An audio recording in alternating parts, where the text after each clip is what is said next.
GLP यानी good laboratory practice.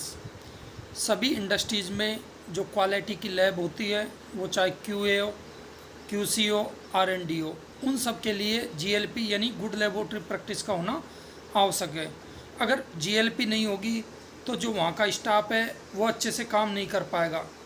क्यों? क्योंकि स्टाफ को वो सभी आवश्यक जो जानकारी होती है वो उनके पास में नहीं होगी। अगर उनके पास में आवश्यक जानकारी नहीं होगी तो उनका पता नहीं होगा कि किस तरह से लैब को मेंटेन करना है, रिकॉर्ड मेंटेन हो, लैब मेंटेन हो, या कोई भी डॉक्यूमेंट प्रोसेस हो, टेस्टिंग हो, कैलिब्रेशन हो।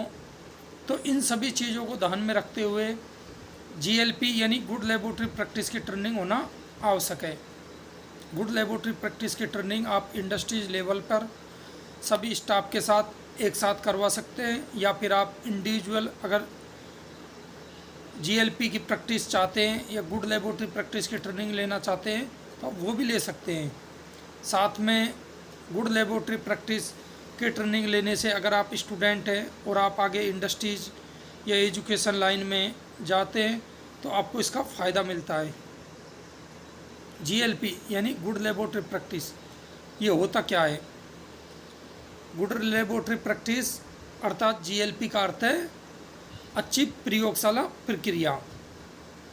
यह गुणवत्ता प्रणाली है जो प्रयोगशाला में रिसर्च, परीक्षण व डेटा रिकॉर्डिंग की जो भी प्रक्रिया होता है उसको नियंत्रित करती है। अर्थात जो अपनी लेबोरेटरी होती है उसमें जो भी कोई आरएनडी का काम होता है, उसकी एनालिसिस होती है, उसका जो रिकॉर्ड है, उन सबको एक प्रॉपर तरीके से मेंटेन करके रखती है।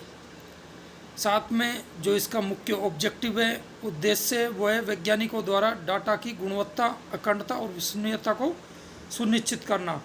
यानी आप जो भी डाटा काम में ले रहे हो वो डाटा आपका ठीक है या नहीं है, उसकी क्या गुणवत्ता है, क्या उसकी क्वालिटी है, उसकी विश्वसनीयता कितनी है। जो भी आपने टेस्ट किया है, आपको कोई भी सैंपल दे दिया, आपने मान लीजिए मैंने आपको कोई भी एडिबल ऑयल का सैंपल दिया, उसकी एसिड वैल्यू 0.14 आई है, लेकिन मैं आपको 10 डेज आफ्टर वापस से उसी सैंपल को रिपीट कर रहा हूँ और आप उसकी एसिड वैल्यू 0.11 लेकर आ रहे हो या 0.08 लेकर आ रहे हो, और फिर मैं अगेन 2 डेज आफ्टर फिर अगेन वो सैंपल देता हूँ, फिर आप 0.16 लेकर आ जाते हो। तो जो इस तरह के जो डाटे में बदलाव आते हैं तो उसको सुधारने के लिए जीएलपी यानी गुड लेबोरेटरी प्रैक्टिस की आवश्यकता होती है। जीएलपी का मुख्य ऑब्जेक्टिव या उद्देश्य क्या है? अनुसंधान की गुणवत्ता को सुनिश्चित करना। जो भी आप रिसर्च का कार्य कर रहे हो, जो भी आप एनालिसिस कर रहे हो, चाहे वो क्यूसी हो, क्यूए का काम हो या आरएनडी का हो, तो उसमें जो रिसर्च की गुणवत्ता को सुनिश्चित करना। प्रयोगशाला में सुरक्षा बनाए रखना यानी लेबोरेटरी की सुरक्षा प्रणाली को कायम रखना। वो किस प्रकार से संभव है? मान लीजिए आप मॉर्निंग टाइम में लेबोरेटरी में गए और आपने जैसे ही अपना स्विच या लाइट ऑन की तो आपकी लैब में विस्फोट हो गया। उसके मुख्य कारण है आपकी लेबोरेटरी में ऐसे कई इंस्ट्रूमेंट होते हैं जैसे जीसीएमएस और भी कई इस तरह के इंस्ट्रूमेंट है जहाँ पे गैस का उपयोग किया जाता है, जैसे AAS। तो उनमें जब गैस का उपयोग होता है तो आपको पता नहीं होता, आप प्रॉपर तरीके से बंद करना भूल जाते हैं, या फिर आपकी गैस लीक हो रही है इंस्ट्रूमेंट्स में से, तो आप जैसे ही लाइट ऑन करते तो स्पार्क करने से विस्फोट हो जाता है। तो उससे बचाव के लिए, या फिर आप लेबोरेटरी को जब बंद करते अंदर से आपने पेस्ट कंट्रोल नहीं करवाया लैब में पेस्ट कंट्रोल नहीं कराया तो माउस आ गए और उन्होंने आपके कोई भी केमिकल, एसिड केमिकल या कई तरह के केमिकल फर्श पर फैला दिए और उनमें आपस में रिएक्शन हो गई। इधर से आपने लाइट ऑन की, स्पार्क हो गया, फिर विस्फोट हो गया। तो इस तरह की जो एक्सीडेंट होते हैं उनको किस तरह से सुरक्षा में बनाए रखना है लेबोरेटरी में, क्योंकि जो लेबोरेटरी का जो रूल्स है MSDS है, केमिकल को मेंटेन करने के लिए इंस्ट्रूमेंट को किस तरह से आपको हैंडल करना है, उसकी SOP, उन सबको प्रॉपर मेंटेन करना, SOPs क्रिएट करना, और कौन से केमिकल कहाँ पर रखने हैं, किस तरह से प्रॉपर तरीके से यूज करना है, उन सबको GLP के अंतर्गत सिखाया जाता है। MSDS के बारे में भी आपको अच्छे से सिखाया जाता है। डेटा की पारदर्शिता और पुनरावृत्ति योग्य परिणाम सुनिश्चित करना, जैसे हमने अभी आपको पहले बताया था, आपको हमने कोई भी, जैसे आपको हमने सोप का सैंपल दे दिया, साबुन का, साबुन में हमने आपको एसिडिटी या एल्कलाइन टेस्ट दे दिया है, तो हमने जो वो साबुन का आपको टेस्ट दिया है वो हमने एक कोड जनरेट करके आपको 5 कोड जनरेट कर दिए, और साबुन का आज आपको पहले कोड का सैंपल दे दिया और आपका रिजल्ट आ गया 0.28। नेक्स्ट डे हमने आपको फिर वही सैंपल रिपीट किया, लेकिन कोड में आपको पता नहीं है, 10-20 सैंपलों के बीच में आपने 0.28 का रिजल्ट नेक्स्ट डे निकाल दिया 0.40। उसके अगले दिन आपने रिजल्ट निकाल दिया 0.14। तो जो इस तरह का जो डिफरेंस आ रहा है, ऐसा डिफरेंस नहीं आए, उसको अच्छी तरह प्रॉपर तरीके से कैसे एनालिसिस या टेस्टिंग करनी है जिससे आपका रिजल्ट एक समान आए, हर बार रिजल्ट बदले नहीं। तो उसका भी हम प्रॉपर जीएलपी के अंतर्गत ट्रेनिंग दी जाती है। साथ में जो भी आप डेटा या रिकॉर्ड को चाहे हार्ड कॉपी हो सॉफ्ट कॉपी में रखते हैं, तो उसको किस तरह से आपको प्रॉपर स्टोरेज करना है, मेंटेन करना है, और अंतर्राष्ट्रीय जो मानक है या राष्ट्रीय हो या अंतर्राष्ट्रीय मानकों के अनुसार कार्य करना। जैसे आप कोई भी टेस्टिंग करते हो तो एफएसएसआई का मैनुअल मेथड, आईएसओ का मेथड, बिस का मेथड, एग मार्क का मेथड, जो भी स्टैंडर्ड है उनके अनुसार ही फॉलो करना। जो भी उनकी रेंज है गवर्नमेंट की, उस रेंज के अनुसार काम करना। तो वो सभी अंतर्राष्ट्रीय राष्ट्रीय मानकों के अनुसार कार्य करना जीएलपी के अंतर्गत सिखाया जाता है। ये इसके मुख्य उद्देश्य हैं। जीएलपी का मुख्य सिद्धांत, इसके जो मुख्य सिद्धांत हैं, स्पष्ट संगठनात्मक ढांचा, जो कर्मचारी वो प्रॉपर ट्रेनिंग में होगा, लिखित एसओपी स्टैंडर्ड ऑपरेटिंग प्रोसीजर। आप कोई भी इंस्ट्रूमेंट हैंडल करते हैं, कोई भी टेस्टिंग काम करते हैं, कोई भी आरएनडी का काम करते हैं, क्यूए क्यूसी में कोई भी काम करते हैं, तो आप जो भी कोई काम करते हैं उसका आपको प्रॉपर एसओपी का पता होना आवश्यक है। ये नहीं होना चाहिए कि आपने कोई भी टेस्ट किया, वो इस तरीके से किया कि आपका रिजल्ट कुछ अलग आया, दूसरा जो आपके साथी केमिस्ट है उसको वही सैंपल दिया, उसने जो काम किया वो अलग तरीके से किया, उसका रिजल्ट अलग आया। तो एसओपी इस तरह से बनाई जाती है कि कोई भी इंस्ट्रूमेंट हो, केमिकल हो या एमएसडीएस की एसओपी हो, कोई भी यूज करे उसको प्रॉपर तरीके से उसी को मेंटेन करके उसी के अनुसार कार्य करे। जैसे आपको किसी भी टेस्ट में मान लीजिए अल्कोहल 50 ml लेना है, लेकिन दूसरा केमिस्ट आया या लैब असिस्टेंट आया, उसने वहाँ पे 50 की जगह 55 ले लिया, तीसरा आया उसने 50 ले लिया, चौथा केमिस्ट आया उसने 40 ml ले लिया। तो ये जीएलपी के अंतर्गत नहीं आता है। जीएलपी के अंतर्गत जब आपको एसओपी बनाई जाएगी तो उसमें अगर 50 ml लिख रखा है तो आपको 50 ml ही लेना है। तो सभी केमिस्ट अगर एक समान टेस्टिंग करेंगे, एक समान इंस्ट्रूमेंट को ऑपरेट करेंगे, एक समान कैलिब्रेशन करेंगे, तो रिजल्ट एक समान आएंगे, और रिजल्ट एक समान आएंगे तो जीएलपी का अच्छा फ़ायदा मिलता है। तो आपको इसके अंतर्गत एसओपी एमएसडीएस की भी ट्रेनिंग दी जाती है। उपयुक्त उपकरण और कैलिब्रेशन, कोई भी इंस्ट्रूमेंट्स हो, कोई भी एपरेटस हो, उसका किस तरह से यूज करना है, किस तरह से उसको वॉशिंग करना है, किस तरह से आपको उसको प्रॉपर तरीके से यूज में लेकर काम निकालना है, और कोई भी इंस्ट्रूमेंट हो उसका कैसे कैलिब्रेशन करना है या कैसे उसकी नॉर्मलिटी निकालनी है। कोई भी केमिकल हो, कोई भी आप जैसे NaOH का, HCl का, कोई भी सॉल्यूशन आपने बनाया हो तो उसकी आपको नॉर्मलिटी कैसे निकालती है, कौन सा CRM सर्टिफाइड रेफरेंस मटेरियल काम में लेना है, किस प्रकार से आपको कैलिब्रेशन करना है, चाहे वो pH हो, मीटर हो, स्पेक्ट्रोफोटोमीटर हो, ओवन हो, फर्नेस हो, माइक्रो ओवन हो, या फिर आपकी GCMS, NMR, HPLC और भी कोई भी इंस्ट्रूमेंट हो आपका, उनका कैलिब्रेशन किस तरीके से करना है वो भी आपको जीएलपी के अंतर्गत सिखाया जाता है। डेटा की रिकॉर्डिंग और संग्रहण, जब आप कोई भी टेस्टिंग कर लेते हो तो जो उनका रिकॉर्ड होता है उसको आप प्रॉपर तरीके से किस तरह से मेंटेन करते हो, किस तरह से आप स्टोरेज करते हो, क्योंकि कई बार आपको गवर्नमेंट की रूल्स के अकॉर्डिंग कोई भी सैंपल होता है उसको आपको 1 साल तक स्टोरेज करना होता है, उसके रिकॉर्ड को भी स्टोरेज करना होता है। तो आप हार्ड कॉपी सॉफ्ट कॉपी में किस तरह से रिकॉर्ड करोगे, किस तरह से रिपोर्ट जनरेट करोगे, और गुणवत्ता नियंत्रण प्रणाली यानी क्वालिटी कंट्रोल की सिस्टम को भी सुधारना। इसमें जो आप एम्प्लॉई हैं, जो आपके स्टाफ हैं, चाहे वो इंडस्ट्रीज़ के हो, यूनिवर्सिटी हो, कॉलेज हो, उसके कर्मचारियों को जीएलपी की उपयुक्त ट्रेनिंग देना, ताकि उनको पता लगे कि किस तरह से जीएलपी काम करती है। तो उनको अगर जब प्रॉपर ट्रेनिंग मिलेगी तो वो अपने जो नीचे स्टाफ आएंगे, जो उनके ट्रेनिंग के लिए जो नया स्टाफ आएगा, तो वो उनको भी प्रॉपर तरीके से सिखा सकेंगे, क्योंकि वो प्रॉपर तरीके से बताएंगे कि हमारा जो ऑपरेशन प्रणाली है लेबोरेटरी में, इंडस्ट्रीज़ में, वो इस तरह से होती है, इस तरह से एसओपी है, एमएसडीएस ये, इस तरह से आपको काम करना होता है। वो सब कुछ वो प्रॉपर अपने से नीचे चैनियल वाले को ट्रेनिंग दे सकेंगे। सुरक्षा के नियमों का पालन करना मैंने आपको बताया था। जैसे ही आपने लैब के अंदर आए, आपने स्विच ऑन किया और विस्फोट हो गया, कोई भी केमिकल से हो, कोई भी गैस से हो, तो उसके बारे में पहले से ही बता के रखना।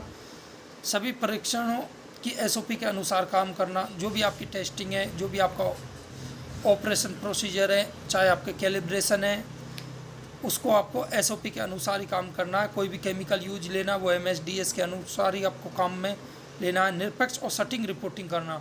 अगर आप कोई एनएबीएल लेबोरेटरीज़ में या थर्ड पार्टी लेबोरेटरीज़ में काम कर रहे हैं, तो उसकी जो रिपोर्ट है, जो रिज़ल्ट आया, वही आपको रिपोर्ट देना अपनी तरफ से। ये नहीं कि मान लीजिए कोई टेस्ट की रिपोर्ट आई है, जैसे मस्टर्ड ऑयल की रिपोर्ट आ गई, मस्टर्ड सीड का आपने ऑयल कंटेंट निकाला, 40% आया, आपने अपनी तरफ से 42 कर दिया या 38 कर दिया। उन्होंने दूसरी लैब में चेक कराया, वहाँ पे उनका 40 की 40 आ रहा है। तो इस तरह से कार्य नहीं करके उसका निरपेक्ष और सटीक रिपोर्टिंग करना, और कोशिश करना एक ही सैंपल को 3 बार करना, एक ही व्यक्ति या एक से अधिक व्यक्ति द्वारा, ताकि बहुत अच्छे से रिजल्ट और सटीक रिजल्ट आ सके। अब जो लेबोरेटरी में जो इंस्ट्रूमेंट है, उसका रख रखाव करना। जो प्रयोगशाला में जो उपकरण है, उनको प्रॉपर तरीके से सफाई करना, उनका कैलिब्रेशन करना, चाहे वो कोई भी HPLC, GC, GCMS या जो भी आपका इंस्ट्रूमेंट है, उसका प्रॉपर कैलिब्रेशन करना। आपका कोई भी केमिकल है, उसका प्रॉपर नॉर्मलिटी चेक करना CRM की सहायता से, और वो एक्सपायर है या नहीं है केमिकल, उन सब का पता लगाना। मरम्मत और रख रखाव का दस्तावेजीकरण। कोई भी इंस्ट्रूमेंट है, उसकी AMC कब आ रही है, इंस्ट्रूमेंट ख़राब तो नहीं है, इंस्ट्रूमेंट कैलिब्रेशन पे तो नहीं है, इंस्ट्रूमेंट को कब ठीक करवाया था लास्ट टाइम पे, अब कब आपको अगेन उसको सही कराना है, या फिर आपको उसका कैलिब्रेशन कराना है या मेंटेनेंस कराना है। और उपयोग से पहले उपकरणों की जांच करना। कोई भी आप उपकरण का उपयोग कर रहे हैं तो उससे पहले उसकी जांच करना, नहीं तो इससे आपको करंट लगने की, शॉर्ट सर्किट होने की या गैस लीक होने से विस्फोट होने का खतरा रहता है। तो GLP के अंतर्गत ये सभी चीज़ें बताई जाती हैं। सामने आप देख सकते हैं एक अच्छी लेबोरेटरी, जहाँ पर GLP के अंतर्गत फुल यूनिफॉर्म में लैब के केमिस्ट, लैब के स्टाफ कार्य करते हुए प्रॉपर तरीके से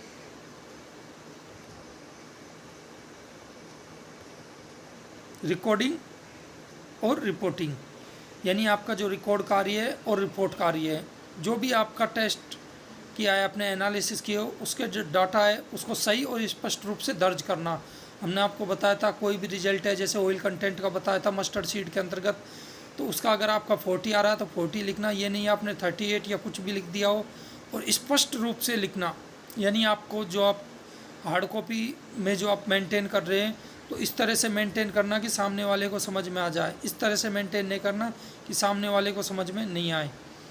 डेटा बिना अनुमति के बदलाव नहीं करना। अगर आपने कोई डेटा पर काम किया है, कोई भी आपने टेस्टिंग की है और आपको लग रहा है वो टेस्टिंग ठीक नहीं है, आप दोबारा से रिपीट करना चाह रहे हैं, या कुछ भी आप काम करना चाह रहे हैं, या रिकॉर्ड को बदलना चाह रहे हैं रिपोर्ट को, तो उससे पहले आप अपनी हाई अथॉरिटी, जो भी आपका रिपोर्टिंग पर्सन है, चाहे वो लेबोरेटरी का क्वालिटी मैनेजर हो, QA मैनेजर हो, QC मैनेजर हो, जर्नल मैनेजर हो, उसको बताना। उनकी अनुमति रिटिन में लेकर ही आपको अपना डेटा बदलना है, और बदलना के पीछे आपको कारण भी लिखना है। आपने जो टेस्टिंग की है उसका प्रॉपर रिकॉर्ड भी आपको देना है। रिपोर्ट्स में तारीख, समय, हस्ताक्षर, तीनों चीज़ें कंपलसरी है, क्योंकि जो आपकी रिपोर्ट होती है, जो आप टेस्टिंग करते हैं, क्योंकि जो इंडस्ट्रीज़ में जो लेबोरेटरी होते हैं उसमें एक ही स्टाफ तो होता नहीं है, आपके QC, QA, R&D में अलग अलग स्टाफ होते हैं, और एक ही QC के अंतर्गत 8 से 10 या 12 20 के समथिंग स्टाफ होते हैं। तो प्रत्येक स्टाफ अपनी एनालिसिस करके चला जाता है। तो एनालिसिस पे अगर डेट, टाइम और उसके सिग्नेचर नहीं होंगे तो कैसे पता लगेगा ये टेस्टिंग किसने की थी। अगर कोई टेस्टिंग प्रॉपर नहीं की है तो उसका पता लगाने के लिए रिपोर्ट्स में तारीख, समय, हस्ताक्षर जरूरी है।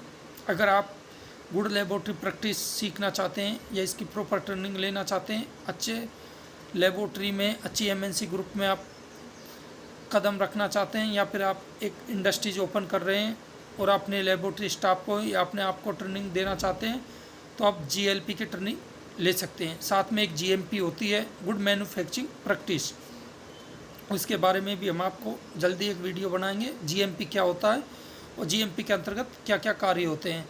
ये तो हमने जीएलपी का आपको बेसिक तरीका बताया था। अगर आप जीएलपी के बारे में अच्छे से सीखना चाहते हैं तो आप प्रॉपर ट्रेनिंग भी ले सकते हैं।